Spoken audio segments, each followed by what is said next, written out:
Well, hello, hello. I'm just waiting. Hello, hello. Happy Welcome. holiday season. Happy holiday season. Welcome to our episode 12, where we're going to look at a holiday well-being guide with less stress and more presence. So my name is Leanne. And I'm Jason. And of course, this is Let's Talk. So as usual, this is a space where no topic is off limits. We're going to discuss things from well-being to resilience, leadership, money, relationship mindset. Well, hello, hello. I'm just waiting for much more. Hello. Happy Welcome. holiday season. Happy holiday season. Welcome to our episode 12, where we're going to look at a holiday well-being guide with less stress and more. Oops. Okay. Sorry about that. We just had a technical glitch. Yes, we did. A reintroduction of ourselves. A reintroduction. So for those that might have missed it, we've got Leanne and Jason and Leanne. And it's the holiday season. It is the holiday season. So So, and here at Let's Talk, we bring different perspectives, real stories, and honest conversations because the things we don't often talk about are really the things that matter most. absolutely. And so our goal here is really simple. It's to spark new ideas, to shift mindsets, and to give you practical tools that you can use in your life and your leadership. So, today, whether you're tuning in for inspiration, growth, or just a fresh perspective, let's talk. Let's talk. And as I said, today we're talking about a topic that almost everyone experiences at this time of year. You know, that question around how am I going to survive the holiday season and have my well-being intact? And the well-being can be mentally, emotionally, physically, and energetically. And I just want to touch on this particular holiday season seems to have even more requirements for us to be able to navigate it well. There's lots of stuff happening on our shores here in Australia this week. I know there's stuff that's happened in America, and I know that there's some really awful stuff happening around the globe. So really our conversation today is how can we navigate all of that in a way that is useful, that is intentional, and that actually takes care of us through all of this. Yeah, I think you touched on something, really importantly, and there's just so much that has happened just within a week's period of time, like you said, on the Australian shore, on the United States shore, and just all the different tragedies going on around the globe that some have been going on for the last couple of years, and and we just wanted to make sure here at Let's Talk that we acknowledged what's going on, and it's definitely brought up a lot of different emotions for folks, and and it's happening like right at the start of Hanukkah. Christmas is here in just a week's time, and we just want to let people know that um, you know we're here for you. We feel what's happening on both of our continents, and we hope that today's conversation will give you a little bit of hope and joy and just some tools to help you kind of navigate through what is already a difficult and stressful time anyways, but more than ever the presence that we need within this holiday time in general around the holidays, but also presence around what's going on around the globe, um, and what it takes from a well-being standpoint on a personal, family, group level to navigate through these difficult times.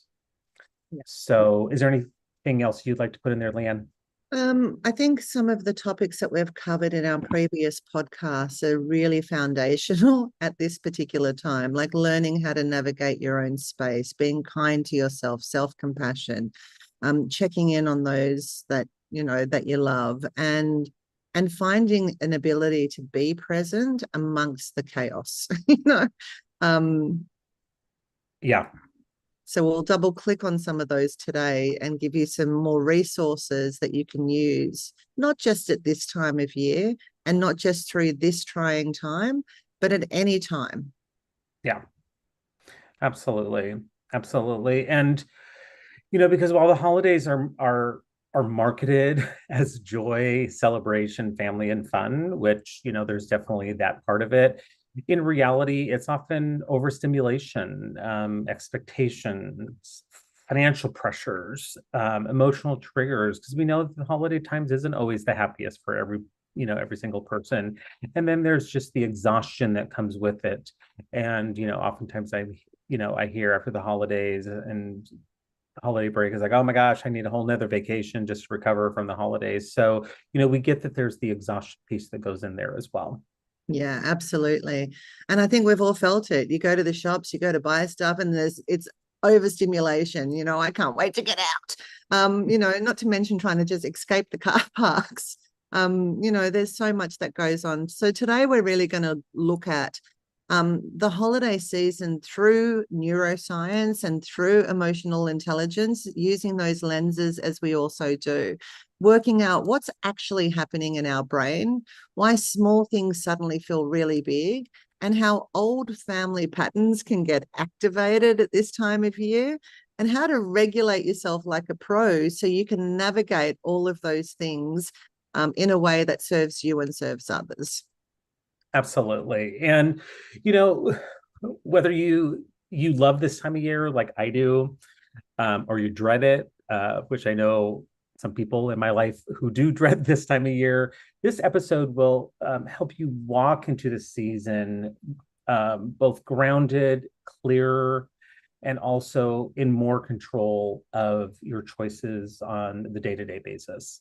Yeah, because we know that this holiday season can trigger us, right? It really can.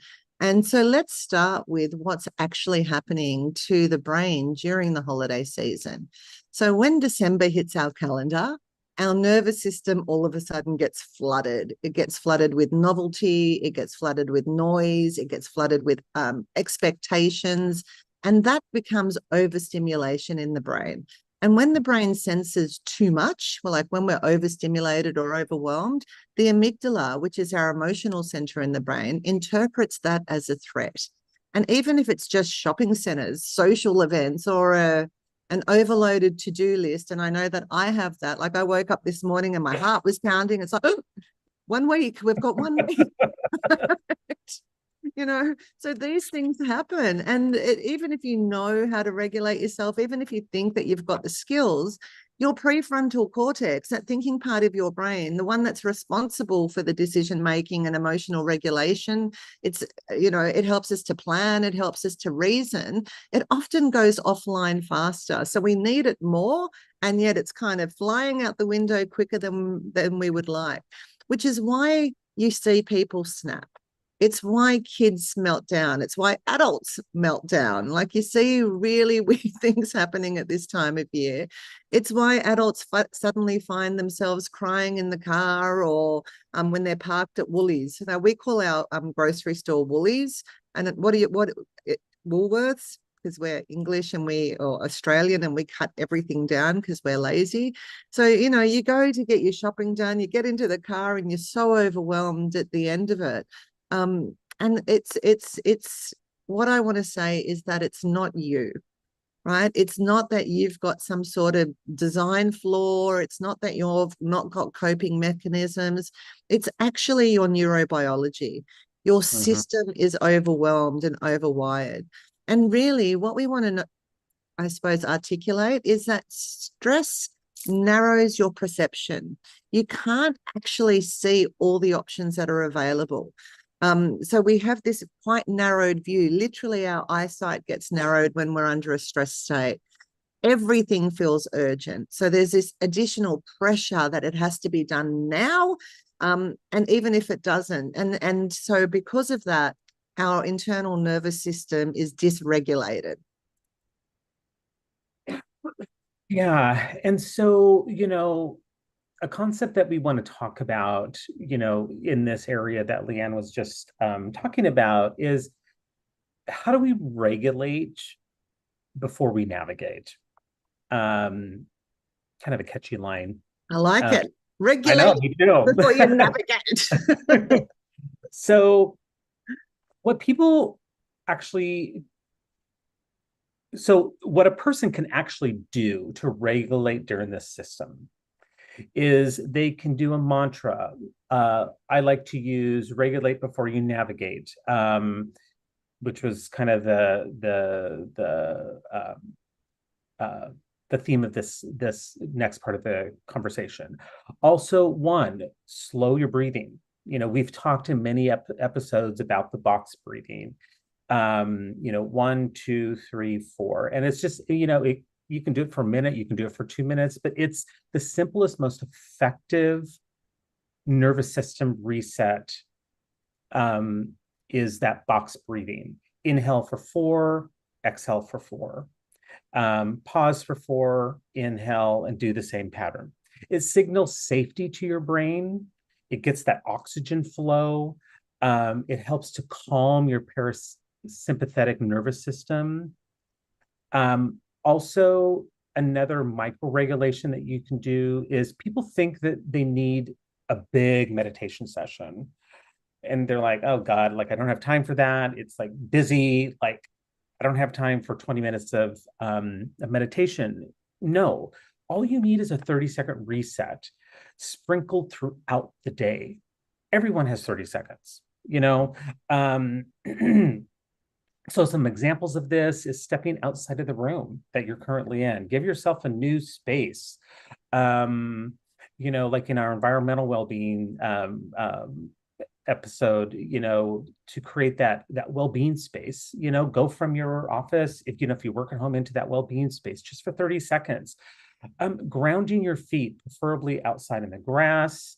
If the time of year calls for that. If it's snowy outside, you're probably not going to be grounding them on the grass. You might ground them on the snow if that helps. Can I just add something to that? One of the Yeah. things that I will often do if I can't get outside is that I'll stand with my feet firmly planted on the floor, and I envisage like the roots of the trees coming up through the ground and actually holding my feet to the ground. Mm-hmm. And that's a great grounding exercise. It takes 10 or 20 seconds, but you just kind of feel Mother Earth holding you to the ground, and that Yeah. can really help even if you can't get outside. Yeah. Barefoot is great, inside or out. Yeah. But that's one that I will often use when I can't move away from where I'm at. Yeah. No,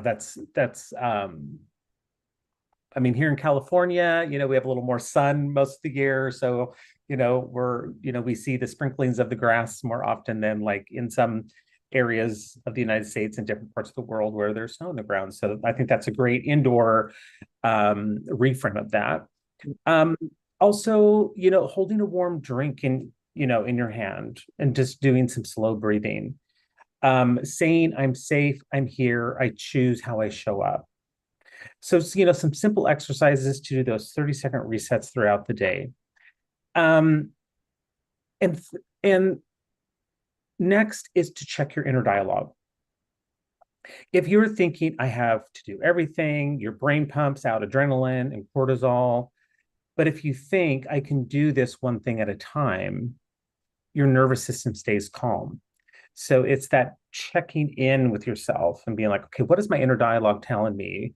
And how can I reframe it to help me stay calm and centered so that you can actually get more done? So, just think from a neuroscience point of view is that thoughts are chemical instructions. Shifting the thought shifts the chemistry, which shifts how you feel. And, no one wants to feel that ick, overwhelm, like, oh my God, go into anxiety, because that's when you go into the spiraling effects and that's when you get nothing done. So, some little tips and tricks to help you get through your day. And definitely this time of year, just with the holidays in general and just with all the extra stuff, heavy stuff going on, these pauses throughout the day are going to be a lifesaver Yeah. for you. And even if you can't do the box breathing for whatever reason, just a really simple way to breathe is you breathe in through your nose for 4 seconds and breathe out for 6. Like, just slow your breathing down.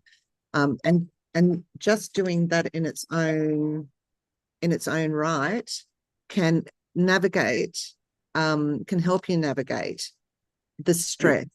It calms that sympathetic or parasympathetic nervous system, and it allows you to just come back to your presence and to your body. So feel it is really the key. The other thing that I want to talk about today is boundaries, because boundaries really are the holiday superpower. And superpower.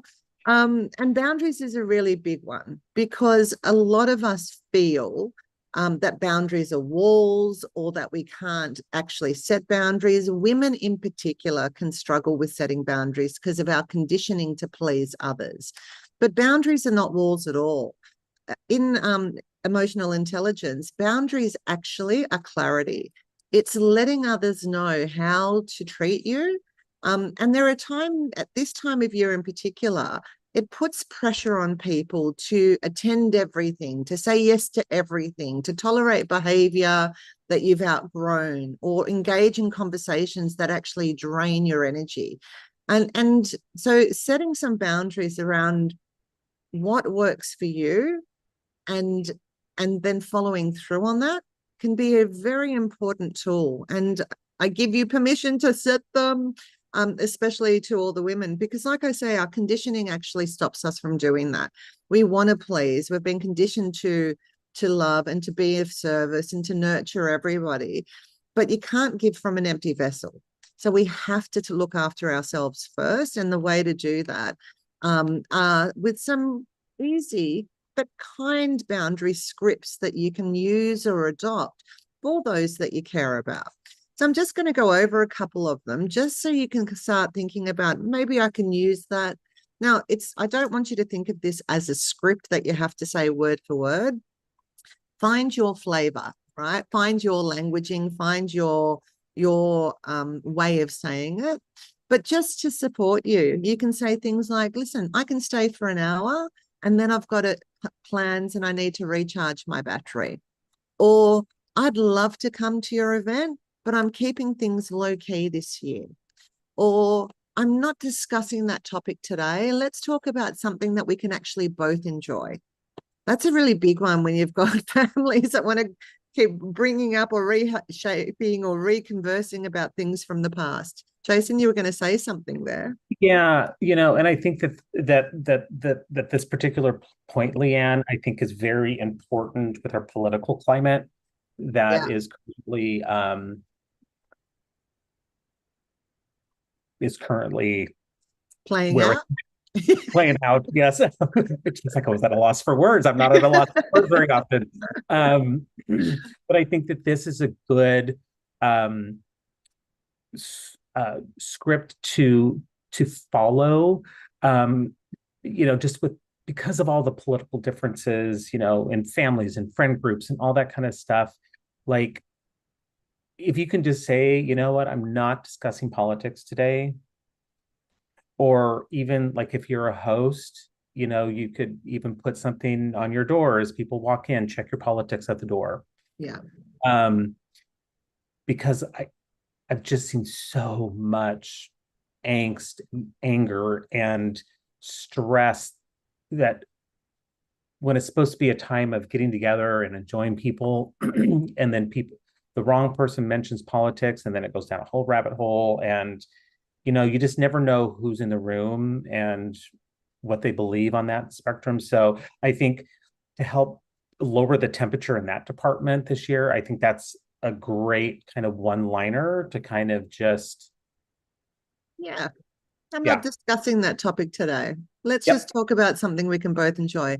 In my family, it's not politics that creates the trouble, it's the religion. So, we've got multiple religions in my family, and when they all come together, everyone wants to kind of prove that theirs is the bestest and the rightest and so, for us, we've just got that policy now amongst the family. We just do not bring religion into the conversation. Mhm. And it works quite well, because everyone walks away enjoying the day rather than walking away after a fight, which no one wants. So yeah, that's one of my favorites, and I'll repeat it so you've got it. I'm not discussing that topic today. Let's talk about something we can both enjoy.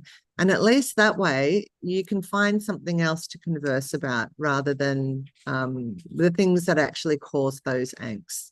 Thank you for bringing that in, Jason. Another one is saying, thanks for asking, but that doesn't work for me this year. And really owning your energy and your space. Like, what is going to work for you? And what do you do out of obligation that actually doesn't work for you?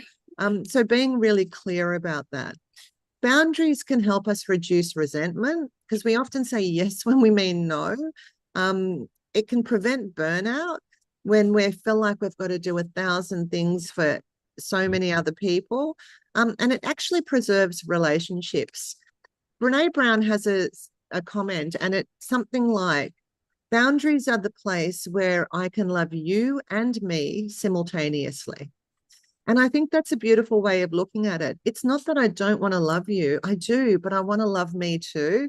And boundaries allow me to do both things at the same time. So, because they can create that emotional safety. And as a regulated, when you're regulated, you're kinder. You know, you can then show up better for those that you want to show up with. So I think the boundary conversation is a big one. I think it's an ongoing learning for many, many people. And the other thing that I just wanted to highlight is that no, the word no is a complete sentence.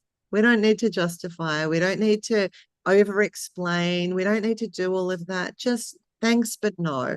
Can be another really good one that we can use. And again, we can say what we mean without saying it mean.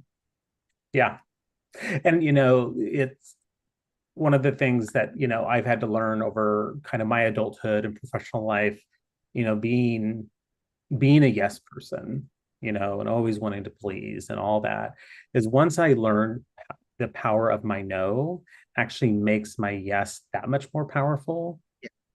It actually kind of instilled in me more courage to be like, you know what, if I'm really feeling no here, it's okay for me to say it. Yeah. And then it did make my yes more powerful. Yeah. And it also then gives you empathy, Jason, for other people's no's. Yeah. Like we start realizing that, hey, we're all human beings, not human doings. And if you don't have the capacity right now, because I can say no and be okay with that, I can then be okay with other people saying no. Without, making up a story or the itty bitty shitty committee going off in my head. So I just wanted to say that. Yeah. So next we want to touch upon those emotional flashbacks and old family patterns that tend to creep in. So, let's talk about why people sometimes instantly feel like they're teenagers again when they go home for Christmas. And just that, oh, why, am I feeling this way? Or why am I going back into this old pattern, when it just brings up, whatever patterns or experiences or emotions, etc. So it's the limbic system, the emotional memory center. It doesn't tell time. So when you walk into familiar spaces or hear familiar voices, when we go home, especially if it's the home that we grow up in, old emotional patterns get triggered. So, for example, if mom used to criticize your life choices, or dad was dismissive, or siblings teased you, your nervous system remembers that because it's hardwired in you. And suddenly you're 12 again. Even though you're 53 with a business and a mortgage and a family, or all of the et ceteras that go along with that. Here's what helps when you get into those situations is recognize the trigger. right? Remind yourself this is old, it's not current. Ground your feet. Like Leanne said, even if you can't go outside, ground them inside, breathe slowly, step away if needed. We always have our phone as a crutch if we need it in those type of situations. Like, oh, I got to grab this phone call, maybe even if there isn't a phone call coming in, just to get that step away and not get blamed for stepping away. And connect with someone safe. That's also the beauty of the cell phone, right? Is that you can, like on WhatsApp, like I could call Leanne, like, like across the Pacific and say, you know, um, someone who's gonna have that listening and empathetic ear. Um, One of my favorite lines is, I respond from who I am now, not who I used to be. Because, we all get in those spaces where we get in that hamster wheel of like, well, it used to be this way. I used to do this. I used to do that. This is, how I was viewed by my siblings, etc. And it can just be this hamster wheel that you just can't jump off of. And just, you know, even if you get into that internal dialogue, just take a step back and say, you know what, this is not who I am now. And it's in the past. And that can even be an amazing reset in the moment, if you allow yourself to do that. There's a actually great book, which isn't on our book recommendation, but I think it's a great one to mention here. It's called Your Body Keeps the Score. And it talks about how those triggers stay in our system, and going back into those environments can really kind of have that come up. So I love that. I respond from who I am now, not who I used to be. So you're reprogramming your nervous system to, and basically parenting that inner child, right? It's like, I've got you, boo. It's good. I'm going to respond from me as an adult. We don't need to kind of come up with that warning signal anymore. So you can kind of regulate yourself in lots of ways. And yes, I think, therapy helps, doing the work, inner work helps. We often talk about do the work. So some of these patterns no longer get triggered in you, but some of them just do. I was driving past a house. I was driving actually up the road just recently, and I didn't even notice where I was, but my body started trembling. And I looked up and realized that I actually was at a place where I had had a traumatic experience when I was much younger. So my physical eyes and my mind didn't know that that's where I was, but my body responded. And so these things happen, our heartbeat raises, our or gets palpitations, your skin gets clammy, your tongue gets tired, you can't say things very well. So just giving yourself that space, and allowing yourself to really realize that I don't have to respond from who I was. I'm responding from who I am now. I love that. Thanks, Jason. Yeah.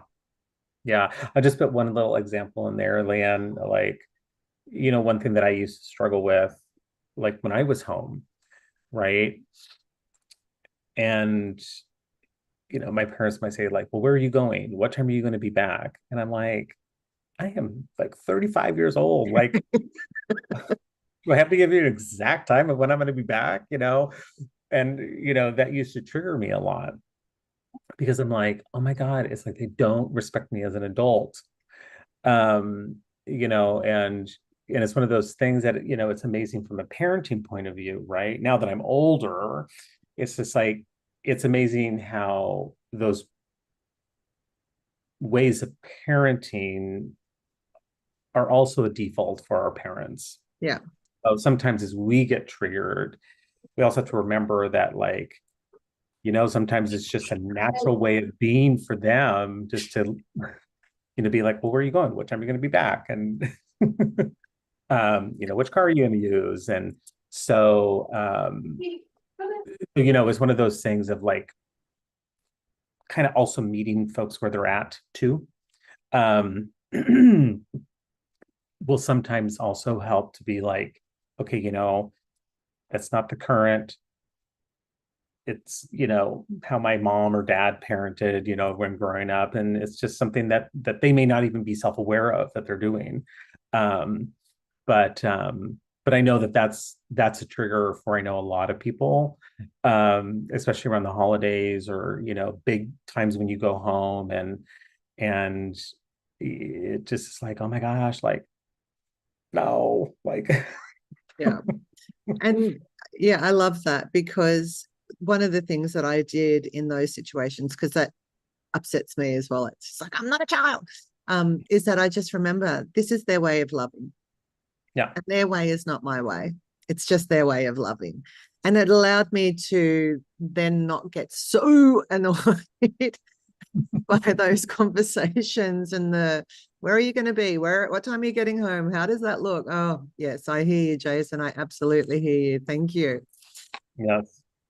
So cognitive overload can happen when we're really trying to think about perfectionism and people pleasing. And let's face it, at this time of year, we want to do everything right. We want it to look good. We want everybody to, to have a great time. And we put all of this pressure on ourselves. So our mental load literally triples during the holidays.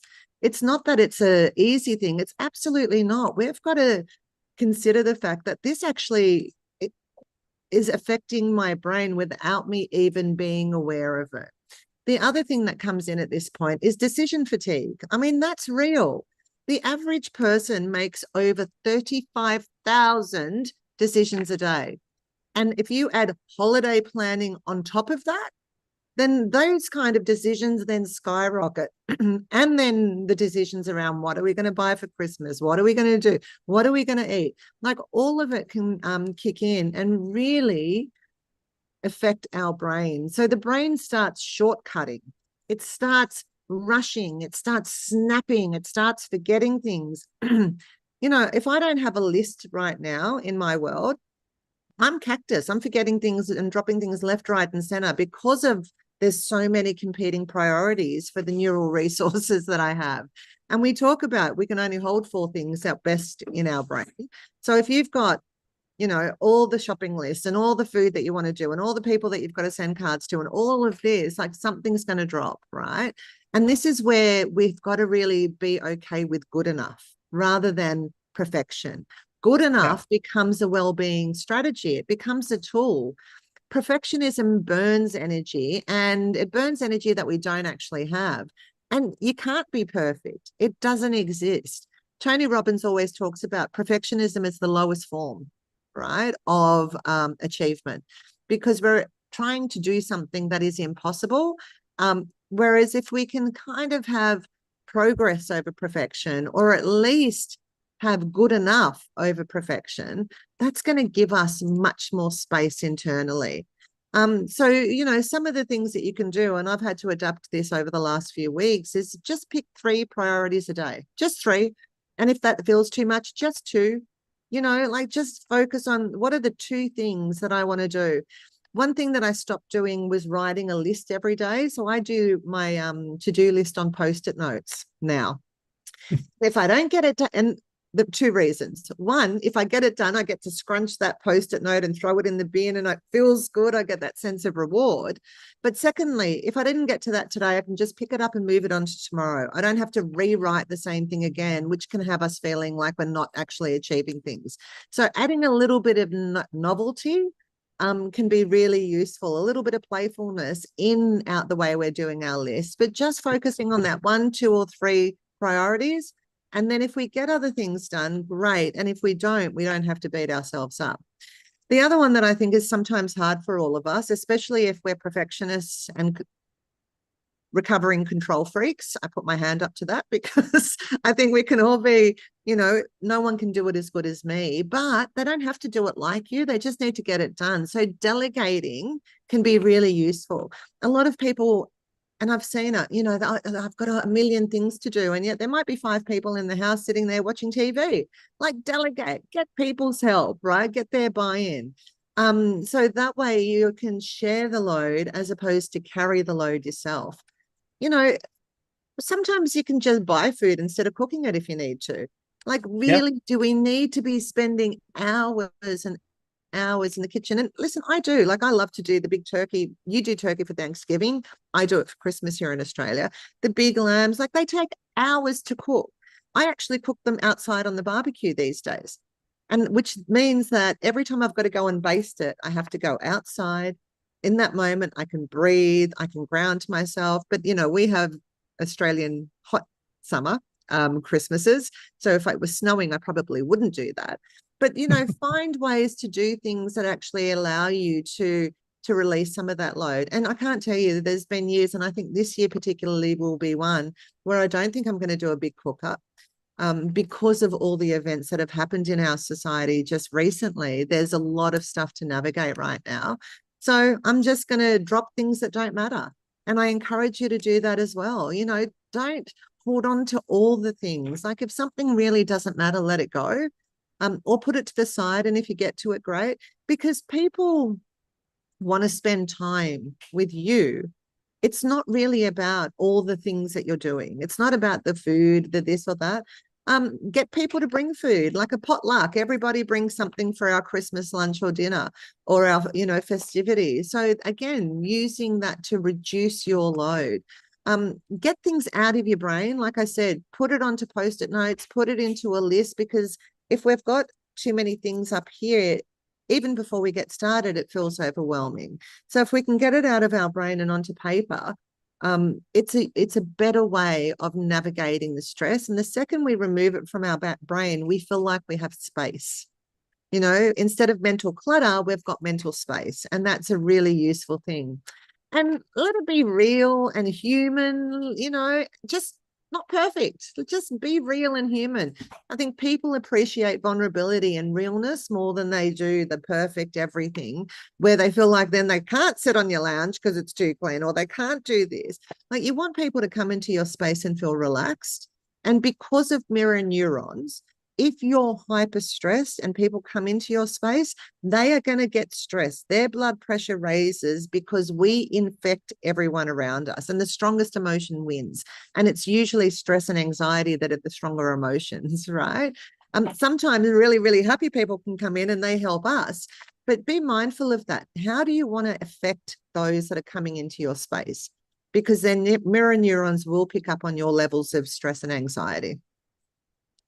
Yeah, when you were talking about that, Leanne, like one of the things that came to mind was, lean into people's strengths, you know, like we all have different strengths. And so it's like, and what made me think about that is when you were talking about delegation, right? Being a recovering perfectionist myself, it's like nobody could do it the way that I could do it. And it's like, but when you get out of your own way and you be like, okay, you know what? I have 5 people here. Like, how can I maximize this moment, to make sure that everything gets done by 5 o'clock, let's just say, right? And so it's like when you get out of your own way and utilize people's strengths, it's amazing on how much more than you can move forward powerfully.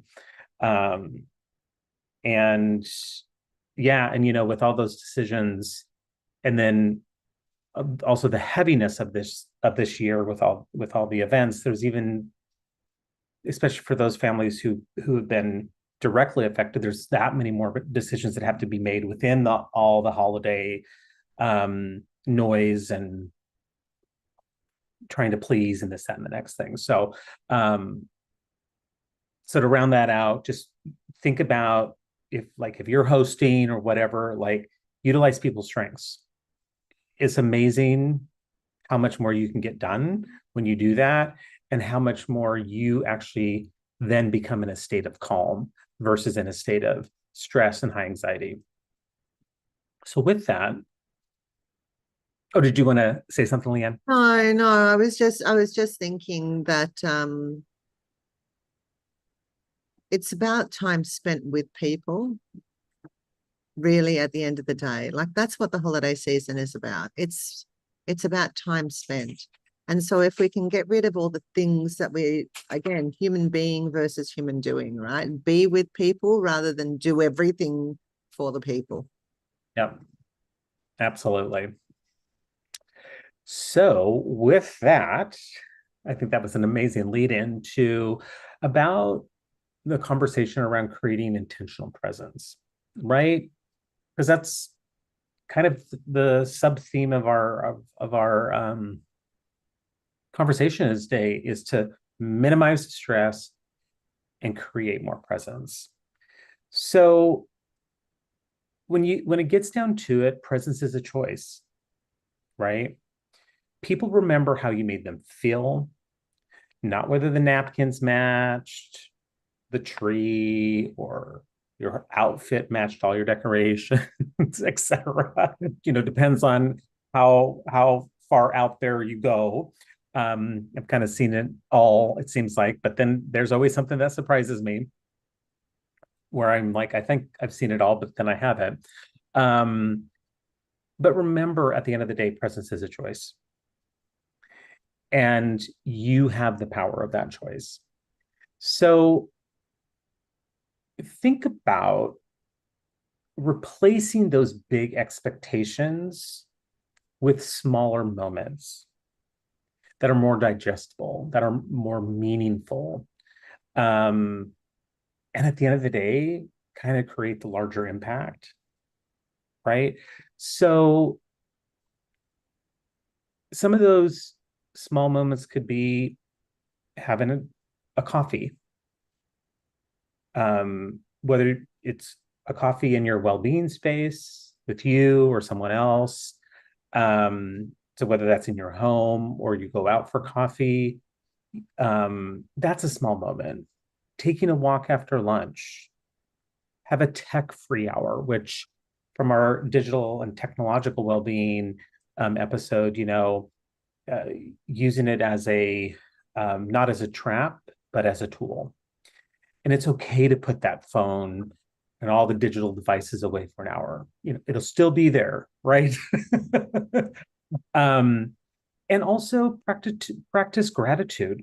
There's so much out there. There's so many resources in the area of gratitude. Journaling, card decks, games, um, podcasts, that just focus in this area of gratitude.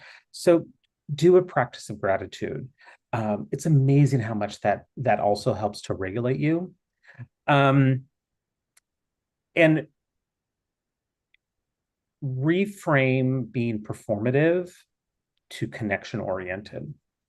So many people feel that they have to be so performative during the holidays.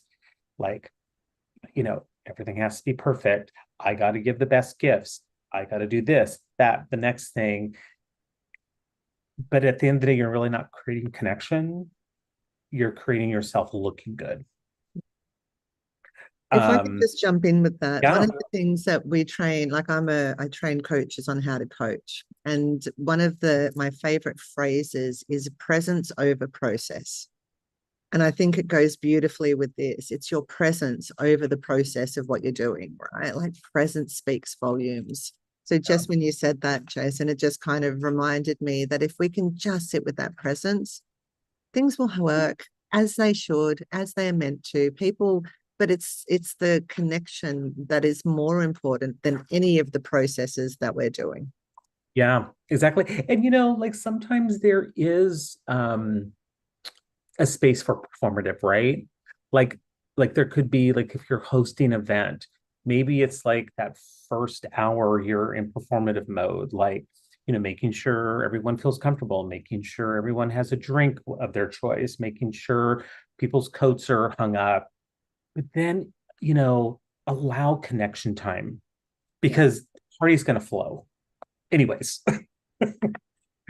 you know um so just remember, you can have space for both, but sometimes people totally forget about the connection part, and they think that they're creating a connection through the performance, but they're really not. Yeah. So just remember these small practices to create those small moments, um, because they will help regulate, they'll help you connect, and they'll just help regulate your parasympathetic nervous system, and just allow you to be more present than um, disconnected from But a lot of that also too, I'll say, comes through one's own self-awareness. So you got to have that self-awareness lens on of when you're like, oh my gosh, like at this whole event or this whole holiday party, all I've been doing is scrolling on my phone or texting or this. You're not connecting. You may be connecting with somebody online, but you're not connecting in the moment. Um, and so you're really kind of doing yourself a disservice when you do that. So just take these small moments and put them into practice. You don't have to do them all in one day. You can take these and just do one a day. And we still have plenty of time between now and the actual holiday season when it's over, which is after New Year's. So at the end, remember to protect your energy by choosing who and what gets your attention, and ask yourself what matters most today. Yeah, And you absolutely. can, What matters most. I love that. yeah. And if you can answer that question, you're just setting yourself up so much more powerfully for a day of experience and connection versus the opposite of that. Yeah. Yeah. And, we know that this season can be hard for you. For some, it can be very, very difficult or harder than for others. And when I say hard, it can be emotionally difficult, financially straining, or energetically draining, right? So please remember that you don't have to perform joy to deserve peace. You don't have to, I'll say that again, perform joy to deserve peace. You can take it slow. You can choose differently. You can choose to protect your energy and be okay with that. Like, really be okay with that. Because at the end of the day, the gift that we give is our presence. And presence is more important than anything else, really. Not the presence that we buy, but our presence to be with people, our connection, our heart to heart, our ability to be able to see and appreciate. Because really, as human beings, that's what we want. We want to feel seen, we want to feel heard, and we want to feel appreciated. All of us want that. So this year, make your number one priority to do that over performance. I think that's, the key. And especially at this time of year, because it isn't great for everybody. So keep an eye out and an ear out, and just, even if it's 5 minutes, just sit with someone and give them your undivided attention, as opposed to sitting with them. They're talking and you're in your head thinking about, I got to do this, I got to do this, I got to do this. You're not present. Like, No, really choose that presence. absolutely. Absolutely. That's just so important and such an amazing reminder in the hustle and bustle of of just the season and the world that that we live in, and just always being connected and all that. And just taking those moments is just such a reset in itself. Yeah. Even if it's with another human being. Mm. Awesome. So shall we go into book recommendations? I think we shall. I think we shall. So Okay.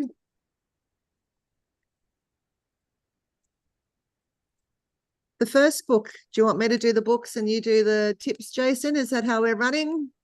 That's how we're running today. That's how we're running. So the first book, Behave, by Robert Sapolsky, is a really interesting book. It's a powerful neuroscience lens on why we react under stress. It's perfect for understanding those family triggers, dynamics, emotional flashbacks, and holiday overwhelm. And it helps us to respond with compassion instead of reactivity. So it's a great book to read. And I love that it's kind of steeped in neuroscience and understanding, because I really believe that when we know better and we understand ourselves better, then we can do better. So that's the first book. The second one is Set Boundaries, Find Peace by Nedra Glover Tawwab, I think is how I pronounce that. And please forgive me if I haven't said that right. But this one is a clear, compassionate guide to helping you protect your energy and navigating those holiday dynamics with confidence, with kindness, and with self-respect, but also respecting others. But self-respect has to come first. I remember somebody once said to me, you can only be selfless from a selfish point of view. And I remember looking, it was my father that said it, and I remember looking at him and going, what does that even mean?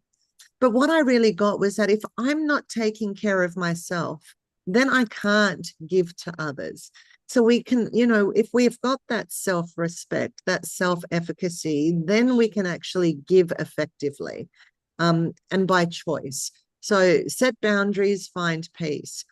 And the last one here is Why Has Nobody Told Me This Before by Dr. Julie Smith. And again, this is a practical and compassionate guide. It gives you strategies for emotional regulation, for anxiety, for resilience. So it's perfect for navigating the holiday stress with steadiness and self-kindness, but it's also useful outside the holidays, right? So none of these books are specifically holiday centric, but they're all going to give you tools on how to navigate this time of year as well as your whole life, right? Much better. So they're the top tips for the book. And the one that I mentioned before was Your Body Keeps the Score. And I can't remember the gentleman's name. It's a doctor. I'll have a look at it while you're looking for or while you're doing the top tips, Jason. Wonderful. Yeah. And I think that this also too, when folks get some downtime in this holiday season, I think it's a great time to relook through some of our past episodes in these dimensions of well-being. And if you are an avid reader, to download the books or order the books, and just kind of re-go through our top tips, as kind of a way to kind of end the year powerfully on a reflective note. So like I know some of our episodes are longer in length, but you can scroll through them on our YouTube page. And but I think it's, if you haven't caught everything that we've done over the last number of weeks, I think this is a great time of year just to kind of pause and just take a look back, even if it's at the top book recommendations or top tips, which I will go into now, unless you found the book. I did. I did. So it's The Body Keeps the Score by Bessel van der Kolk. And it's an amazing book, so definitely worth reading, which talks about why our physicality can react before our brain even recognizes it, and how to navigate that space. Yeah. Okay, so our top tips for this episode on holiday well-being is to regulate before you navigate. Your nervous system is your compass. And listen to your body, listen to your nervous system, see the direction that it's telling you. Also, look, like when you're looking at this and using your nervous system as a compass, like what is your intuition telling you, right? Because your intuition could be saying you need to do A in order to regulate to B. So use your nervous system as a compass. It will always guide you in the right direction. That's the magic of being human. Secondly, boundaries make the holidays lighter. And also within that clarity is kindness. It's just like when I was talking about when you have the courage to say no, your yes becomes more powerful. When you allow yourself to put up healthy boundaries, you show up more powerful and you show up clearer and most times kinder. Because a lot of times when we're operating outside of boundaries that we know should be up, that's sometimes when we get, grouchy, grumpy, we may not always be the best version of ourselves in the moment. So, have the courage to put up those boundaries. And I know from a work point of view, it's hard sometimes. It's hard when you're in certain positions and you always feel like you have to be that yes person, which I felt like many times in my career when I worked internally. But reflecting back now, I could have shown up so much more powerfully in certain instances if I would have had the courage to put up those boundaries because I would have been able to show up more powerfully and done better at A, B, and C, whatever that A, B, and C was at that time. And our third top tip is presence beats perfection. Leanne and I, both recovering perfectionists. Nothing is ever going to be 100% perfect. It's just not. And I think that's why perfectionists struggle a lot of times, is because we're always looking for, if I just do one more little thing, it's going to be perfect. But there's always 100 more of those little things, right? So remember that presence beats perfection, and good enough is truly enough. I heard earlier this year that done is the new perfect. So like if you've been thinking about, oh God, I want to put up my website, just to get people interested in me being a speaker, but it's like you could be in that hamster wheel of analytical and deliberative, et cetera, and then it never gets done, and a whole nother year has passed. And it's because you let your perfectionism get in the way and having to follow every single step exactly. So just remember, done is the new perfection, and good enough is truly enough. Yeah, just to that perfectionist piece, Jason, I just wanted to jump in and say, perfectionism is the killer of all joy and the stealer of most dreams. Yep. Right? Because it's never going to be perfect. And then people just don't do what they want to do. So, we're doing this. It's not perfect by any means, but are we having a ball? Absolutely. Is it done? Absolutely. Is it good enough? Absolutely. So, if anything, let us be the shining examples of not perfect, recovering perfectionists, not perfect, but still, just doing what we do and enjoying it anyway. Yeah. Because, I'll say, Leanne, just from a personal point of view, like when I used to be so much more in my perfectionism or perfectionists hamster wheel, like what happened earlier in the episode with us repeating ourselves, oh my God, like that would have just driven me nuts. Where now I'm like, okay, it happened. We can edit it out if we want, but the show must go on. The show must go on, And I think if you can actually, and for all the listeners here, if you can lead by example, it allows others to put down their perfectionism and actually show up imperfectly and good enough, right? So, because like attracts like, if we can model the behaviors, then it gives other people the space and grace to allow themselves for that as well. And what a beautiful gift that is. Exactly. All right. So this is our last episode for the year. My goodness, we've kind of been here for 12 episodes now. It's incredible that we've gotten to this point, and it's just been such a wonderful ride. I've really enjoyed working with you, Jason, over the last 12 episodes, and I'm very much looking forward to our next series starting in January. So for those of you in USA, it'll be the 14th of January at 2:30 PTD, Pacific Daylight Saving Time. And for all of those of you on this side of the pond, it'll be the 15th of January at 9:30 Australian Eastern Daylight Saving Time.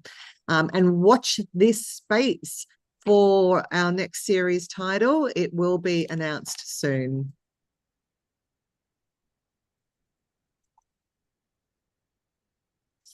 So we will see you next time. And from both of us, really, we wish you a very peaceful, safe, and happy holiday season. May it be calmer. May you be kinder to yourself and be more intentional about the way that you show up for you and for those around you. Absolutely. And, thanks for joining us today for our conversation on a holiday well-being guide, less stress, more presence. It's just been such a insightful conversation today. even for myself, there's some new insights and some new practices that I want to lean into over the next couple of weeks. Mm. Yeah, it's funny because we have these conversations and the impact on my own life every time after it, it's like I learn new skills that I bring to the table. So we hoped, as usual, that today's session has sparked something new for you, an insight, a fresh perspective, a question worth asking or exploring, or even just a way to give yourself some ease and grace over this holiday period. Yeah, and our mission here at Let's Talk is simple. To have the conversations that matter and to remind you, you don't have to do this complicated, complex thing called life, and figure it out all on your own. We are here to help you, give you insights, give you tools and tips, and always with a neuroscience framework, um, so that um, so that you're connected to how your brain works in all this and your body works in all this, because it's just so incredibly helpful when you have that area of self-awareness. Yeah, absolutely. Because we're not broken, we're not deficient, right? It's just that our brains behave in certain ways and certain triggers can create certain things. And the more we understand that, the better the choices that we can make to navigate that. So, what was your mantra? Navigate, regulate before you navigate. That's Navigate. it. Yes. So if you enjoyed today's episode, please, share it with friends, like it, subscribe, and keep the conversation going with us. Yes, because when we talk, we really talk. and anything is possible. So let's talk. With real conversations. And limitless possibilities. Thank you, everybody. Thank Peaceful you. holidays to you all. We'll see you in the new year. See you in the new year.